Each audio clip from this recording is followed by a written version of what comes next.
यादव जी, ये कहाँ तक ठीक है? किसी भी योजना का आप लोग विरोध करो, लेकिन आगजनी और तोड़फोड़ कहाँ तक जाएगी? देखो साहब, हिंसा के हम लोग ना तो कभी समर्थन में थे, ना हैं और ना आगे रहेंगे। हम लोगों ने साफ तौर पे खुले मंच पे युवाओं से अपील की है कि हिंसा जो आप कर रहे हैं ना, उससे देश की प्रॉपर्टी का नुकसान हो रहा है। और जो प्रॉपर्टी आप जला रहे हो या तोड़ फोड़ रहे हो, वो प्रॉपर्टी बीजेपी की प्रॉपर्टी नहीं है, वो हमारे देश की प्रॉपर्टी है। और वो पैसा जो है वो हमारे टैक्स का पैसा है, हार्ड इन मनी है हम लोगों का। तो युवा जो काम कर रहे हैं वो बहुत ही गलत है। और हमें कहीं ना कहीं, खास तौर से सरकार के लोगों करके आप उनको बढ़ावा नहीं दे रहे? सरकार के लोगों को कहीं ना कहीं इसमें समझाने की जरूरत है, युवाओं से बातचीत करने की जरूरत है। और जो ये बीजेपी के नेता जो फायदे बता रहे हैं अग्निपथ योजना के, और जो अग्निवीर बनाने के जो लाभ बता रहे हैं, तो मेरा आप लोगों के चैनल के माध्यम से ये निवेदन है उन नेताओं से, जो बड़े बड़े नेता हैं, चाहे वो जनरल वीके सिंह जी हो, कैलाश विजयवर्गीय हो, तमाम जो नेता, राजनाथ सिंह जी, तमाम नेता जो लाभ बता रहे हैं, तो मेरा उनसे निवेदन है आपके चैनल के माध्यम से कि वो प्रेस कॉन्फ्रेंस में या टीवी चैनल पे ना आके, जहाँ पे युवा इस तरह का आंदोलन कर रहे हैं उनके बीच में जाके उनको कन्वेंस करें, तो मुझे लग रहा है उसका बहुत अच्छा इफेक्ट पड़ेगा। क्योंकि बीजेपी के जो लोग हैं, मैंने देखा है इससे पहले जितने आंदोलन हुए या बीजेपी जितनी भी स्कीम लाई, चाहे वो 2000 में चिपवा हो, 2000 के नए नोट में चिप हो, चाहे वो जीएसटी का मुद्दा हो, चाहे एनआरसी सीए का मुद्दा हो, चाहे किसान आंदोलन का मुद्दा हो, इसमें बीजेपी के जो नेता हैं उनको उनकी जो बोलने की, अपने समर्थन में जो चीज़ें बोलते हैं, फायदे दिखाते हैं, फायदे जो बताते हैं, वो बताने की जो शैली है उनकी बड़ी अच्छी है। तो मैं ये चाह रहा हूँ कि युवाओं के बीच में ये लोग जाएं। और जो जनरल वीके सिंह जी हैं, खास तौर से मैं तो इनसे निवेदन करना चाह रहा हूँ, मैं ये चाह रहा हूँ कि ये उनके बीच में जाएं और युवाओं को शांत करें, जो इस समय युवा आक्रोशित है। जैसे जनरल वीके सिंह जी है। लोगों ने भड़का रखा ना? नहीं नहीं, हमने क्यों भड़का रखा साहब? अब हर चीज वही है जी, अच्छा काम हो तो किसने किया जी? मोदी जी ने किया। और खराब काम हो रहा है, युवा हिंसा कर रहे हैं, तो किसकी कमी है? नेहरू की कमी, गांधी की कमी, कांग्रेस की कमी। भड़का रही है युवाओं को। नहीं, कांग्रेस कभी अच्छी नीति लेके भड़काने का काम हमेशा बीजेपी के लोग करते हैं। पत्थरबाजी, सरकार को बदनाम करने के लिए बीजेपी के लोग क्यों करेंगे? पत्थरबाजी करवाने का काम भी हमेशा बीजेपी के लोग करते। भाई, आप इस तरह की योजना लाए हैं जो युवाओं के गले से नहीं उतर रही, जो जनरल गले से नहीं उतर रही या कांग्रेस के गले से नहीं, युवाओं के गले से नहीं उतर रही। के लिए तो फायदेमंद है ना योजना। किस तरीके से फायदा? सब योजना किनारे जो फायदा है, जो जनरल वीके सिंह जी जो फायदा बता रहे हैं, सेना अध्यक्ष भी फायदा तो बता रहे हैं। अगर कोई उनसे पूछने वाला हो या कोई युवा उनके सामने आके उनसे सवाल करे कि साहब, आप वही जनरल वीके सिंह हैं जब कांग्रेस की सरकार थी, डॉक्टर मनमोहन सिंह जी जब प्रधानमंत्री थे, तो आपने अपनी 2 जन्म प्रमाण पत्र के लिए, एक जन्म प्रमाण पत्र में उनकी 1 साल उम्र ज़्यादा थी, एक में कम थी, 1 साल की वो जो उनकी वो थी ना नौकरी, उसके लिए ये सुप्रीम कोर्ट तक गए। क्यों गए साहब? अगर आप इतने ही उसूलवादी, आदर्शवादी हैं, 42 साल 40 साल आपने सेना में नौकरी करी, अब वहां से भी पेंशन उठा रहे हो, 2 बार आप सांसद रह लिए, एक पेंशन आप वहाँ सांसद से भी उठा रहे हो, ठीक है ना? तो उसूल आदर्श ऐसा नहीं है साहब कि दूसरों को बताने के लिए अच्छे होते हैं। सबसे पहले तो आप ये देखो ना कि आप लोग भी तो उस सुविधा का लाभ ले रहे हो, और आप युवाओं को, 1 मिनट और दे दो, आप युवाओं को उस सुविधा से वंचित कर रहे हो। और दूसरे नेताजी हमारे कैलाश विजयवर्गीय जी, उनका वीडियो भी आपने देखा होगा कि साहब जो अग्निवीर है या अग्निपथ योजना है, इससे लोगों को ट्रेनिंग मिलेगी, युवा ट्रेंड होंगे, और युवा ट्रेंड होने के बाद इतने ट्रेंड हो जाएंगे कि हमें अगर सुरक्षा कर्मियों की जरूरत पड़ी, यानी कि बीजेपी कार्यालय में, तो हम उन्हें प्रेफरेंस देंगे। तो अच्छी बात है ना, यानी कि देश का युवा है वो चौकीदारी की नौकरी करेगा। जो ऐसा कि प्रधानमंत्री जी ने कहा था कि चौकीदार हैं हम, तो मुझे ऐसा लग रहा है कि ये पूरे देश को ही चौकीदार बना के मानेंगे। तो आंदोलन के नाम पे दंगे करवाएंगे क्या आप लोग? देखिए साहब, दंगों के तो हम कभी भी समर्थन में नहीं रहे। क्या हो रहा है देश में? तो इसके लिए जिम्मेदार कौन है?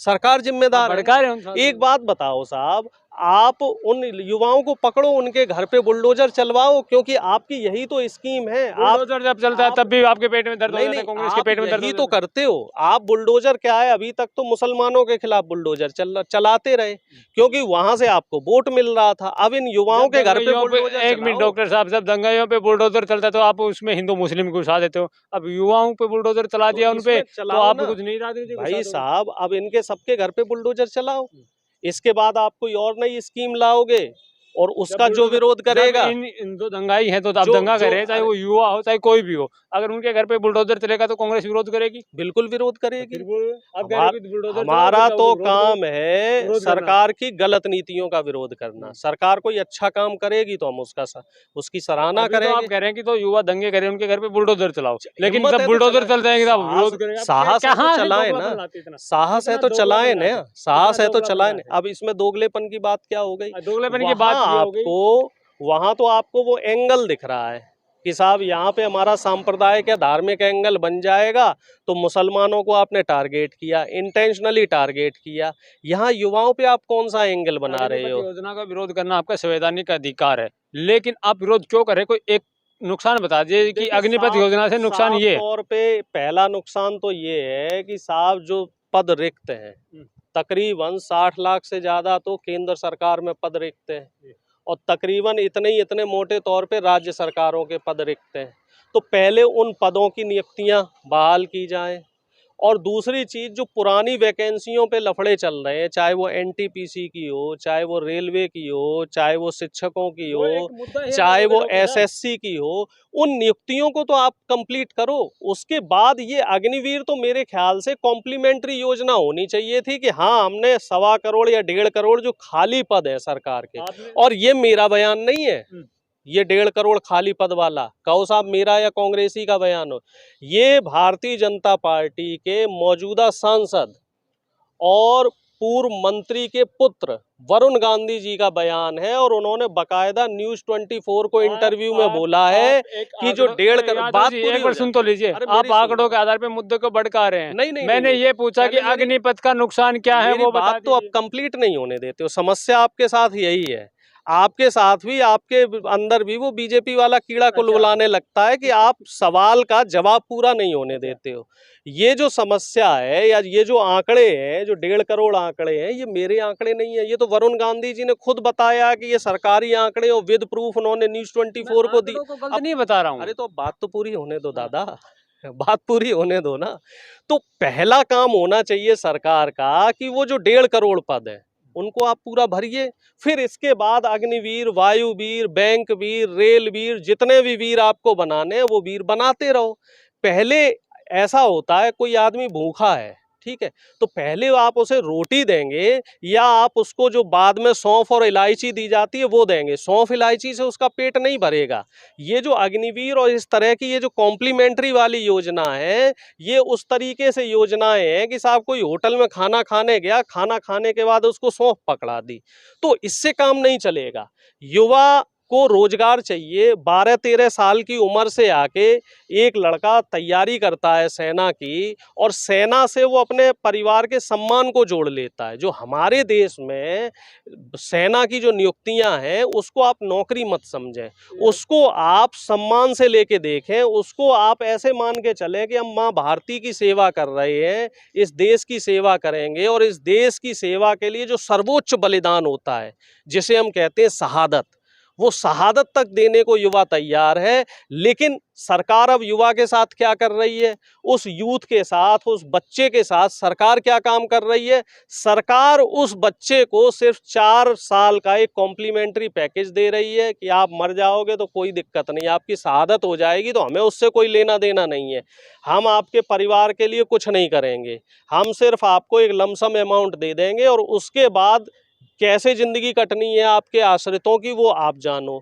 4 साल उस युवा की मान लो नौकरी कंप्लीट हो गई, अब उसके बाद वो क्या काम करेगा? 10 लाख से 11 लाख रुपए देंगे, उससे 10 सब रोजगार अपना 10 लाख रुपए से अगर जिंदगी कट रही होती, तो जो जितने ये नेता विधायक हैं, इनकी भी पेंशन खत्म कर दीजिए आप।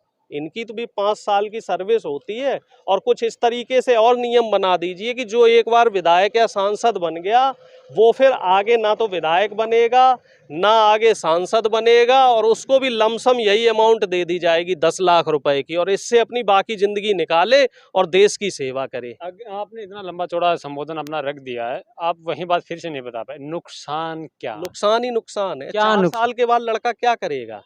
4 साल के लिए उसने अपनी आधी जिंदगी लगा दी, 12 साल से लेके 18 साल तक। अब वो 24 साल 25 साल कह का तो हो रहे हैं जाएगा, अलग वो अलग स्कीम करेगा दे रहे क्या? हैं। खट्टर साहब ने कहा जो पुलिस में पुरानी छूट देंगे। स्कीमें हैं, जो सरकार की पुरानी स्कीमें चल रही हैं, 1.5 करोड़ जो पद खाली हैं सरकारी पद, वो पहले उन पद को तो भरो। सरकार की तो कथनी करनी में हमेशा फर्क रहा है।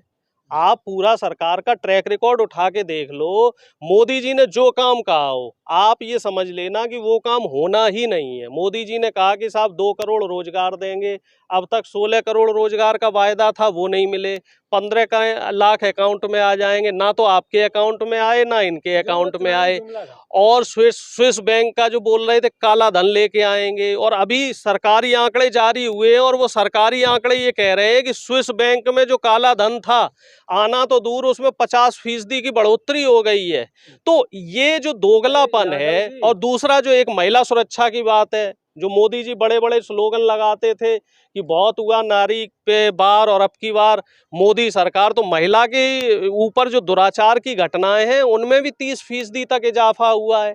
डीजल पेट्रोल की बात कर रहे थे मोदी जी कि सत्ता में आएंगे तो डीजल पेट्रोल सस्ता हो जाएगा। सस्ता साहब दोगुना रेट कर दिया, एक्साइज ड्यूटी इतनी बढ़ा दी। विरोध कीजिए, शांतिपूर्वक विरोध कीजिए, तो लेकिन विरोध के नाम पे आप छात्रों को भड़का क्यों रहे हैं? देखो साहब, हम छात्रों को भड़का रहे, ना हम उसमें साथ दे रहे हैं। ये काम बीजेपी का किया हुआ है। आग जब आपने लगाई है तो बुझाएगा कौन? आग तो आप लगा दो और उम्मीद करो कि साहब कांग्रेस वाले आग को बुझा दें। भाई आग आपने लगाई है ना, आप अपने नेताओं को लेके जाइए। कौन उकसा रहा है? एक नेता का मुझे बयान दिखा दीजिए, एक कांग्रेस के नेता का जिसने बोला है कि जाओ जाके हिंसा करो, किसी भी एक नेता का। और मैं आपको हजारों बीजेपी आंदोलन कर रहे हैं, कांग्रेस उनके साथ है नहीं है? मैं हजारों बीजेपी के नेताओं के ऐसे रिकॉर्डेड बयान दिखा दूंगा जो भरे मंच पे ये बोलते हैं जाके कि हिंसा करो, तलवारें चलाओ जाके, और हिंदुओं के नाम पे समाज में फसाद का काम करते हैं। हजारों बीजेपी के नेताओं के नाम बता दूंगा। तो हिंसा फैलाने का काम, समाज में अराजकता फैलाने का काम, समाज में दंगे कराने का काम ये बीजेपी के लोग करते हैं। कांग्रेस ने ना तो आज तक कभी हिंसा का साथ दिया है, ना कभी हिंसा की है।